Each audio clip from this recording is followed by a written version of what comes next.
অনেক সময় স্কুল কলেজে প্রজেক্ট ওয়ার্ক করতে গিয়ে এমন কিছু ওয়ার্ক আমাদের সামনে চলে আসে যেখানে অয়েল প্যাস্টেল তো প্রয়োজন, কিন্তু কাজটা এতটাই অল্প যে অত বড় অয়েল প্যাস্টেলের কোনো প্রয়োজন হয় না। তাই এই সমস্যা দূর করতে ডোমস এনে দিয়েছে আমাদেরকে মাত্র 20 টাকায় 12 শেডের একটা অয়েল প্যাস্টেলের বক্স।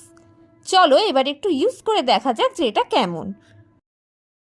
আমি পরপর এক একটা করে শেড ইউজ করে দেখছিলাম যে শেডগুলো সফট নাকি হার্ড।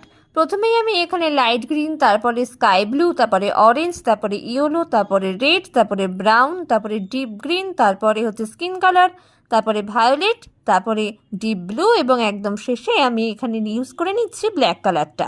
প্রত্যেকটা কালারই খুব সুন্দরভাবে ব্লেন্ড হয়ে যাচ্ছিল, প্রত্যেকটা কালারই খুব সফট ছিল। অতএব তুমি যদি এইটা দিয়ে প্রজেক্ট ওয়ার্ক করো বা ছোটদেরও এই রঙটা দাও, তাহলে কিন্তু তাদের ড্রয়িং করতে খুবই সুবিধা হবে। তো আজকে এই অবধিই থাক, নেক্সট দিন চলে আসবো অন্য কোনো ভিডিও নিয়ে। আজ আসি, টাটা।